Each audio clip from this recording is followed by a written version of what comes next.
Hello everyone, my name's Bobmich and welcome back to some more Star Citizen 3.9 PTU content. In this video we're going to be having a quick look at all of MicroTech's moons. So the moons of MicroTech were added in 3.9, so we have those now. They're not hidden away, you can actually visit them and go and look around. I don't have a shot coming into this moon because I recorded this for fun last night when I was just flying around, but this is the surface of Clio. So I believe the moons are all named after Greek goddesses. There's Clio, Calliope and Utopia. I believe I pronounced that right. So as I mentioned in the walk around, when I was doing the walk around New Bobmich yesterday, all of them have environments. They have different environments that you can go and look around. And you can see my character is moving very, very slowly through this. So Clio looks very pretty when you're flying up to it. It's green. I saw someone on Reddit compare it to Planet Hulk. They said it's a Planet Hulk in disguise. But it looks very pretty from the air. It has liquid oceans, as you can see, so it's the only one of the three moons that has liquid oceans. And as you'll soon find out, Calliope has no, or Calliope, I can't remember how you pronounce that, has nothing. It's completely barren, it's just a rock. And then Utopia has frozen oceans. But Clio has the liquid ocean. And it's quite strange it has the liquid ocean. I thought it'd have frozen over, but if you look around at my character moving through the environment, you can see she's really struggling, and that's because whilst Clio does look very pretty from the outside and when you're flying around in your ship and from space and such, it looks pretty. When you get down to the surface, it's a hellscape of low temperatures, freezing low temperatures, and hurricane force winds. If you look at the dust that's just being blasted around the moon by the environment here, so you can just see my poor character struggling. Not so much shivering as badly. It is something ridiculous outside. I can't remember if it was like -40 or -50 degrees outside, but she's definitely having trouble moving around because the wind is that strong. You can just see that reflected on all the cliffs when you watch the dust particles and everything get blasted over the cliff tops. See how fast it's moving. So yeah, this is Clio, and now we'll move on to have a look at one of the others.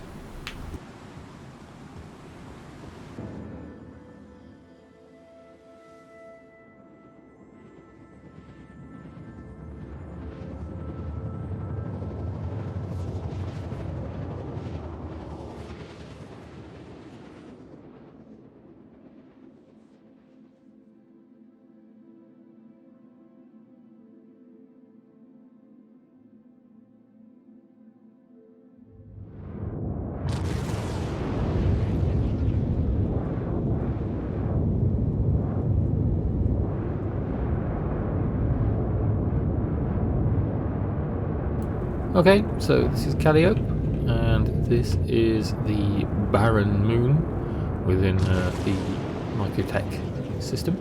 So this one has landmarks and such, but there's no water here, there's no frozen ocean. I imagine it's quite mineral rich. It's probably really, really good for miners. But yeah, as for moving around and looking on the surface, as you can see, the atmosphere is very thick and foggy, so you can't really tell what's quite going on. I actually have a ship here. I can't tell what ship it is because it's not showing up in my 890 HUD. Oh, there it is. What is it? It's a Carrack, piloted by Ralph. So we'll go and have a look, shall we? Yes, so Calliope is very cold.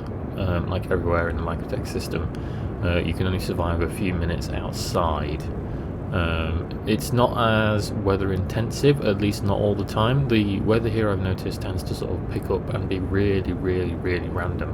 So 1 minute it will be like -60, and then the wind will pick up because there's like a weather system moving in, and then it will just crank to like -120, -130 because of the wind chill, and then your character's like estimated lifetime will just plummet because obviously you can't live very long in sort of really strong winds that are blowing at -120 degrees. So yeah, it's a bit of a mixed bag. Oh, the Carrack's taking off. Looks like he's coming in this general direction. I wonder if he's see me on his scope.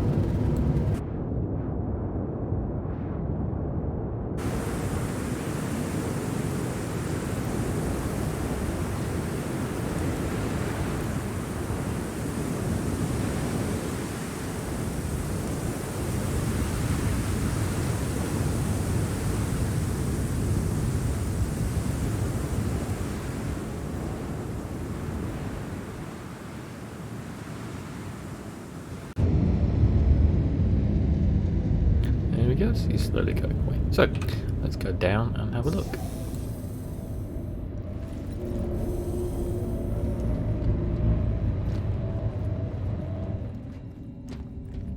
Now, running around here, my character, I'm not even going to the lift, my character doesn't even have a helmet on. She's still got the basic suit on, so she's got a basic flight suit and light armor, no helmet, so her life estimate, if you like, will be reduced. Oh, they fixed the lift in the 890 finally. I didn't notice that. I haven't really flown this on the PTU, apart from when I was messing about with it like 10 minutes at work on my laptop, so it's nice to see they finally fixed that. I wonder if they fixed the cargo bay as well, and its lovely big sort of E-filament light alpha bug it had. Oh, kicked off because of the gravity. So, yep, here we go. As you can see, life estimate 4 minutes, not very long at all. Temperature is plummeting. The 890, not sure if that's just the balance or it's just getting kicked around, but you can see that she's already putting her hand up. She's going to start getting very cold very quickly, and then we're really in trouble. So, oh, I've actually landed on a mast, so that might be why my 890's roiling in the wind. But yeah, you can see, not going to survive very long out here. When I landed elsewhere on Calliope, the weather systems on this moon are so intense that like visibility gets to damn near zero. The weather system that I had here, apart from my poor lady character's shaking hand, you couldn't see, like, if the weather system was that intense now. Oh, there's an eclipse here as well. You wouldn't be able to see that outpost. That's how bad the visibility got. Unless there was a little break in the weather, it was hellish. I would say it was worse than being on Clio, because Clio was hurricane force winds, but at least you could see where you were going. Here, it was just impossible. It was like being in a blizzard. So we'll go back inside anyway.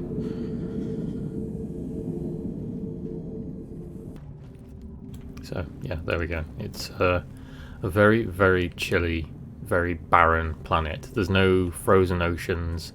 There's just nothing. It's just very barren and very hard to see. So I can't say I'm a big fan of Calliope. However, as I imagine, this is a Shubin mining or a Shubin processing facility, so I imagine mining will be quite lucrative here. And with that, we'll make our way to the last of the moons, which is Utopia. So let's go.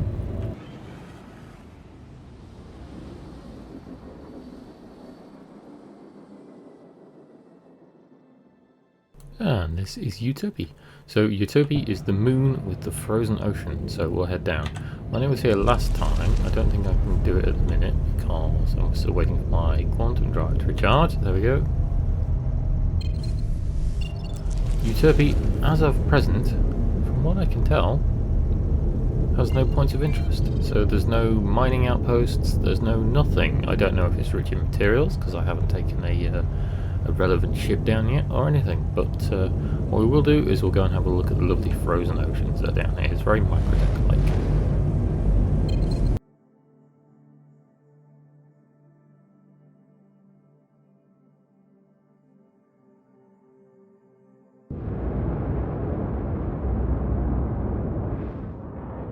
You can see we've got big pointy mountains coming in.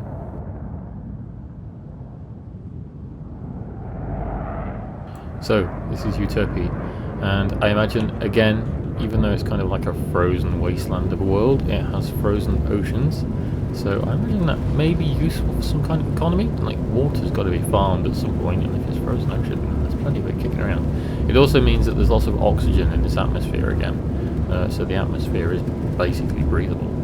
But what we're going to do is we're going to do a runway landing, and I tried to do one of these last time I was here, and I didn't do it. I failed miserably.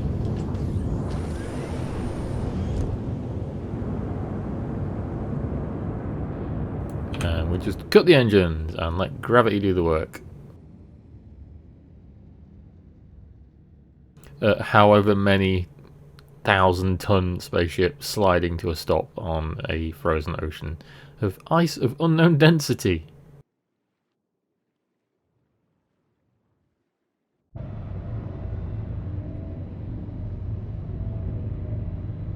There we go, spaceship superhero landing.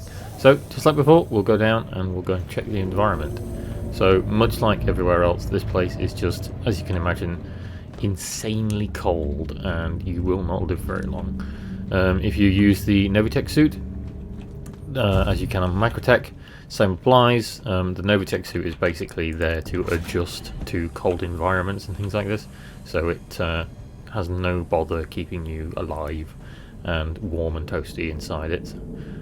Whereas like this, she ain't gonna live very long.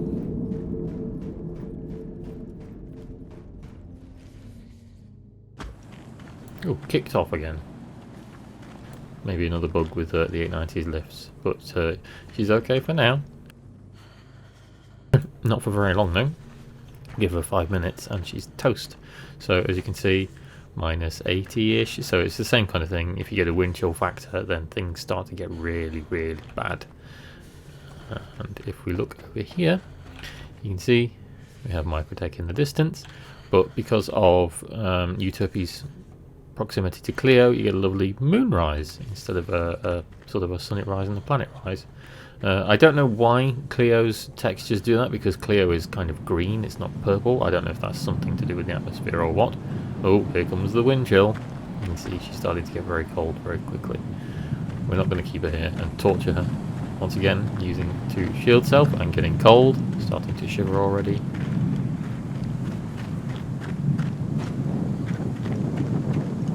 Things get very bad very quickly when you aren't wearing the right equipment, and I'm just doing this over and over and over just to make this point. We're going to go to a hot planet soon and see what that does. I want to journey to Daymar and see what kind of nonsense that does. So there we go, just before my character passes out as I make my way back to my 890, before it breaks through the ice and sinks or something else worse happens to it. That is a quick look at the 3 moons of MicroTech. All 3 of them, I believe, very rich in resources for miners, so this may become an awesome little mining hub. There's obviously processing facilities on 1 or 2 of the moons, and I believe on MicroTech itself, so it's well worth your journey time. But aside from that, I hope you enjoyed, and I will see you in... I'm just kidding. The server that I'm on didn't go down, it didn't 30k, and CIG hasn't pushed a patch out just yet, although I'd expect them to pretty soon. It's getting quite late in the evening for me. I'm going to see... Oh, they have changed it now. Okay. I'm going to see how her health state is affected now. So, instead of watching her freeze to death, as we have done, I've come to Daymar, we're going to watch her cook and see what happens instead. My 890 gets lifted by the landing gear, the ramp even. I don't know if I'll be able to get back on now. So I'm wondering if it's altered by things like the shade. I don't think it's quite that advanced yet, but we'll run out from underneath my 890. It's not, the sun isn't very high in the day, but I'd expect this to kind of like slowly cook her, or, you know, at least ruin her. My environment suit is beeping, so it knows something is wrong.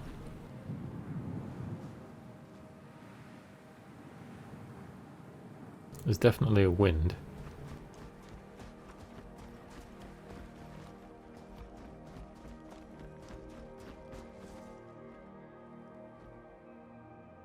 Can we see the ambient surface temperature?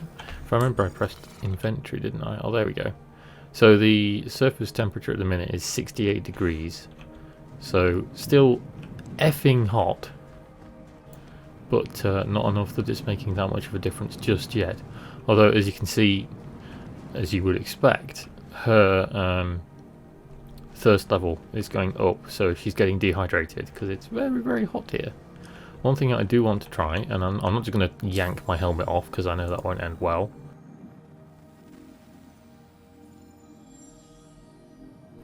We're going to pull the helmet off.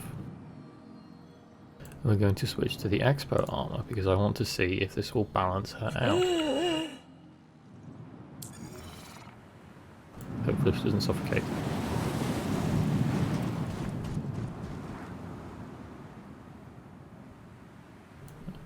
Oh, good.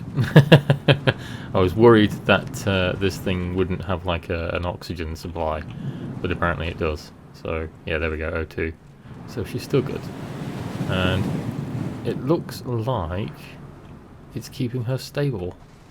So I'm guessing that the Novikov suit does for Daymar what it does for MicroTech. So hopefully this keeps her cool and it adjusts to your character's body temperature to help them in more hostile environments. With that, I will finally round off this video, so a little play on Daymar just to see if things might be different. I'll have to do some more testing and see if it is worse, because it's getting quite close to the end of the day in Daymar. The sun is setting here, so the temperature will be lower.